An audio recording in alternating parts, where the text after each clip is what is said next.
Existe une douleur qui ne vous détruit pas. Elle vous transforme.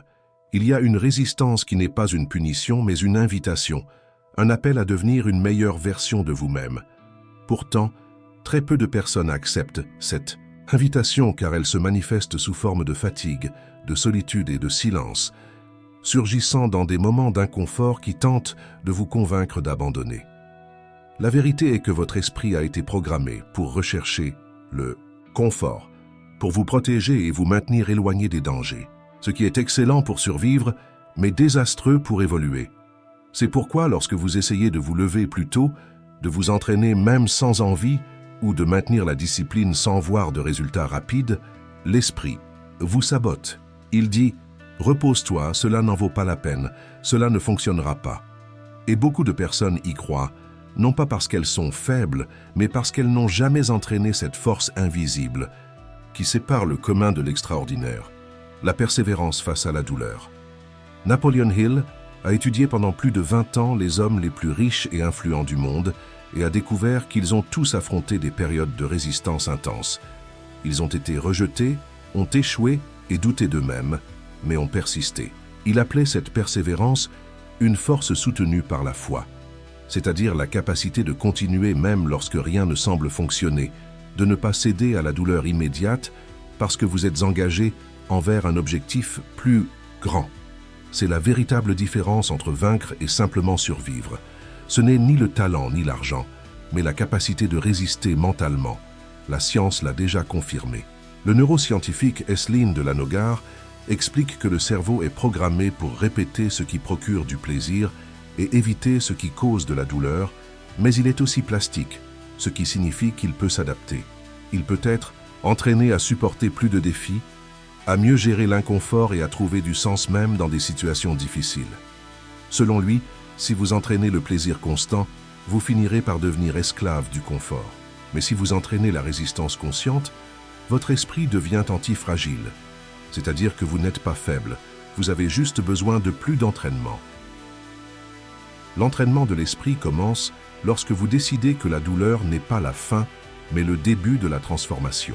J'en ai moi-même fait l'expérience après des semaines de course avec discipline et concentration.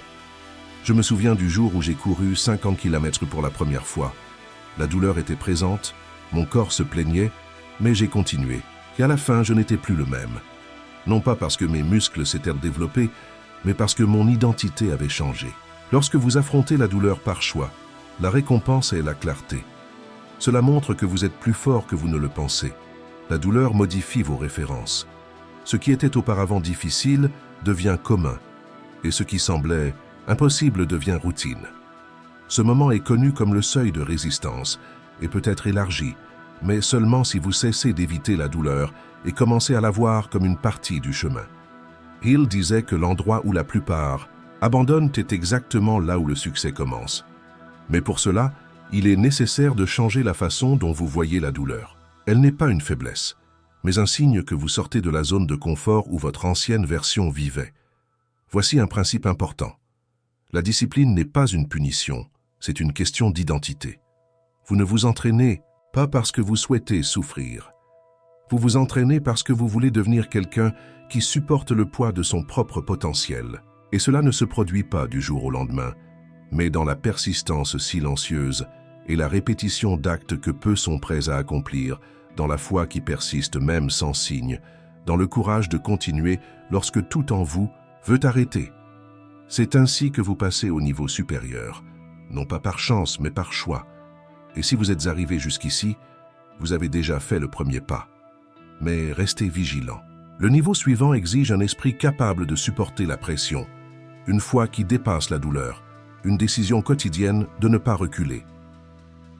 Dans les prochains segments, nous explorerons comment ce changement se produit intérieurement, comment la Bible soutient ce parcours de renforcement et comment la foi devient le carburant pour augmenter votre résistance. Mais avant de continuer, prenez un engagement envers vous-même et écrivez dans les commentaires « Rien ne m'arrêtera ». Cette phrase n'est pas seulement un clic, c'est un message pour votre cerveau. C'est le début d'un nouvel. Entraînement est la base d'une identité invincible. Avez-vous remarqué comment la plupart des gens vivent en otage de leurs émotions? S'ils sont motivés, ils agissent. S'ils sont fatigués, ils s'arrêtent. S'ils ressentent de la douleur, ils abandonnent. Mais Napoleon Hill a dit « Vous n'aurez le contrôle de votre vie que lorsque vous apprendrez à dominer vos états mentaux. » Le problème est qu'on nous a dit d'attendre de nous sentir bien avant d'agir. Mais la véritable liberté surgit lorsque vous agissez même sans envie, lorsque vous enseignez à votre esprit à suivre un objectif et non un sentiment. Hill a analysé des centaines de millionnaires et a découvert que le succès n'est pas une série de bons jours, mais une construction réalisée à travers la douleur, les doutes et l'épuisement. Mais il y avait quelque chose en commun. Ils ont entraîné leurs esprits à continuer, à croire et à avancer. Et savez-vous ce qui a été découvert de plus?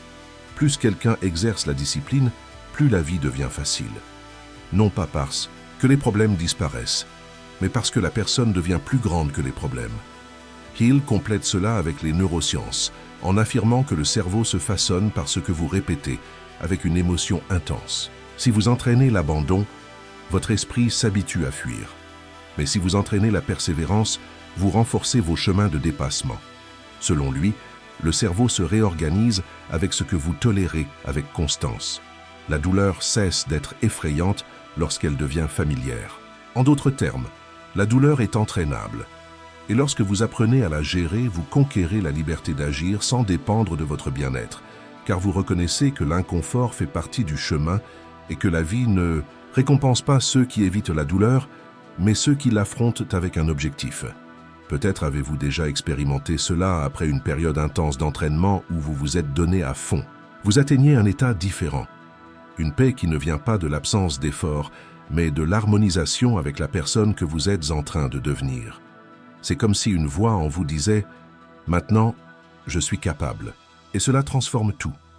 Pendant que le monde cherche des raccourcis, vous vous renforcez intérieurement. Pendant que les autres sautent des étapes, vous créez des racines. Pendant que beaucoup attendent de ressentir du courage, vous agissez avec ce courage.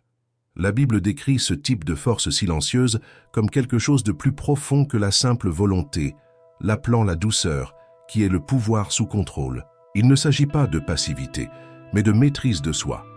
Cela est abordé dans Proverbe 25-28, qui compare un homme sans maîtrise de soi à une ville sans murailles, car celui qui n'exerce pas son esprit devient susceptible, dominé par les émotions, les circonstances et son environnement. Celui qui s'entraîne, en revanche, construit des murailles invisibles et devient plus fort, plus clair et plus libre. C'est de cela que nous parlons. Il ne s'agit pas de devenir une machine insensible, mais de choisir l'objectif plutôt que la douleur, en ajustant votre résistance jusqu'à ce que ce qui vous renversait auparavant vous renforce maintenant. Napoleon Hill affirmait que l'autodiscipline est la connexion entre le désir et la réalisation. Vous pouvez désirer quelque chose intensément, mais si vous n'exercez pas votre esprit à affronter le processus, vous abandonnerez en cours de route. Et ce milieu est l'endroit où les rêves échouent. Par conséquent, vous devez accepter que la douleur existera toujours. La différence réside dans votre réaction face à elle. Vous pouvez la voir comme une ennemie ou comme une mentor. La douleur que vous décidez d'affronter aujourd'hui est le pont vers la liberté que vous souhaitez demain. Et la liberté, dans ce sens, ne signifie pas faire tout ce que vous voulez, mais être qui vous êtes vraiment sans être saboté par vos peurs, émotions ou instincts. Cette liberté est conquise lorsque vous traversez la limite et trouvez une nouvelle version de vous-même. Dans le prochain segment, nous allons examiner comment cette nouvelle identité commence à se former, comment l'esprit transforme la douleur en force, la rareté en abondance, le découragement en certitude, et comment la foi, tant dans les croyances que dans les Écritures, est la base invisible de tout changement durable. Mais avant de continuer, gardez cela dans votre cœur. Lutter contre la douleur, c'est construire la liberté. Et la liberté commence par une décision. Écrivez dans les commentaires « Rien ne m'arrêtera », car vous comprenez maintenant le jeu et commencez à jouer pour gagner. Vous ne réalisez pas vos objectifs. Vous devenez la personne qui les attire. C'est l'essence de la discipline. Napoleon Hill disait que tout ce que l'esprit humain peut imaginer et croire peut être atteint. Mais il a fait une observation que beaucoup ignorent. Il ne suffit pas d'imaginer. Il faut croire intensément et agir avec persistance pour que cette croyance devienne une partie de votre identité. Autrement dit, Le succès n'est pas quelque chose que l'on recherche, c'est quelque chose que l'on devient. Et cela se produit dans le monde invisible, dans la construction silencieuse qui se fait jour après jour, décision après décision. Si cette vidéo a touché ton cœur et réveillé quelque chose en toi, ne pars pas d'ici sans laisser un like, t'abonner à la chaîne et écrire en commentaire juste en bas « Rien ne m'arrêtera ». Ce simple geste envoie un message à l'univers et à toi-même que tu es prêt à vivre ta transformation. On avance ensemble dans ce voyage. Le sommet est tout proche et il appartient à ceux qui décident de ne jamais s'arrêter.